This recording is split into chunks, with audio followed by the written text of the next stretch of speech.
ذکر اللہ میں دوا بھی ہے، شفا بھی ہے۔ جن دعاؤں کی ابتدا تہجد سے ہو ان کی تعبیر بڑی کمال کی ہوتی ہے۔ سبحان اللہ۔ حضرت علی رضی اللہ تعالیٰ عنہ نے فرمایا، بے فکر ہو جاؤ، اللہ مخلص دلوں کے ساتھ ناانصافی نہیں کرتا۔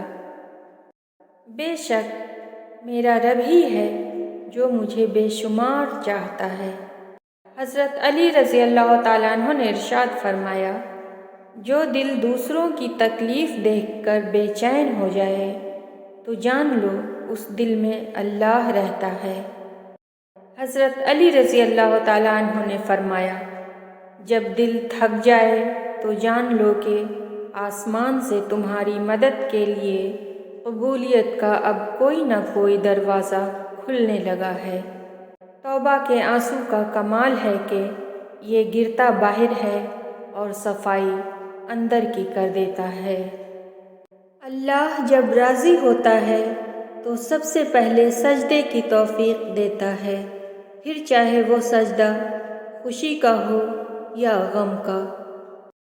مولا علی کا فرمان، انسان جس بات کو دل میں چھپانا چاہتا ہے وہ اس کی زبان کے بے ساختہ کلمات اور چہرے کے آثار سے نمایاں ہو جاتی ہے۔ مایوس مت ہونا، وہ اللہ تمہارے ہر اداس لمحے کو سکون میں بدلنے پر قادر ہے۔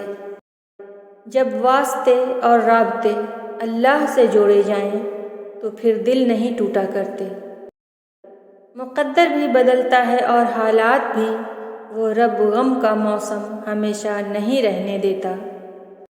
صبر کوئی کمزوری نہیں، یہ وہ طاقت ہے جو ہر کسی میں نہیں ہوتی، اور پھر سکون آ جاتا ہے جب یہ سمجھ لو کہ ہر چیز اللہ کی مرضی سے ہی ہوتی ہے، اور پھر اللہ تمہیں یوں خوش کر دے گا جیسے تم نے کبھی کوئی غم نہ دیکھا ہو۔ حضرت علی رضی اللہ تعالیٰ عنہ نے فرمایا، جسے تقدیر پر یقین ہوتا ہے وہ اپنے اوپر نازل ہونے والی مصیبتوں سے نہیں گھبراتا۔ یا اللہ مجھے وہ عطا کر دے جس کی میں نے تجھ سے امید لگائی ہوئی ہے۔